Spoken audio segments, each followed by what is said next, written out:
I'm Mike Tank. The problem of drug addiction in the Valley receives high-profile attention. Today, drug czar Jim Carroll, along with Congressman Larry Bucshon, came to Terre Haute to drive home the seriousness of the problem in rural communities.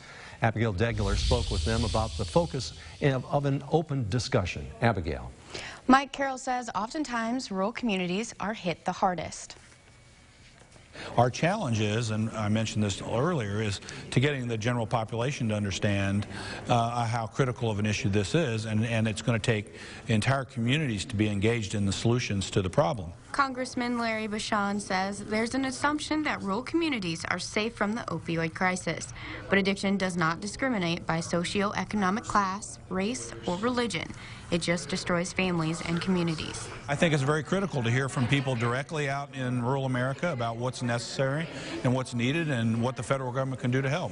Bucshon and White House Director of Drug Control Policy Jim Carroll were at an ISU roundtable to highlight the challenges faced by rural communities. We're not only making better citizens, better community members, we're saving our own families. And that's what people have to understand when they think about the disease of addiction. With a rise in opioid use across the country, addiction and recovery programs need to be discussed within communities. Everyone understands the value of keeping people out of jail for the disease of addiction and getting them the help that we need. That's how we're going to break the cycle of having people just rotate through the jail system. He says the federal government is doing everything they can to help with the ongoing epidemic, including looking into jail systems.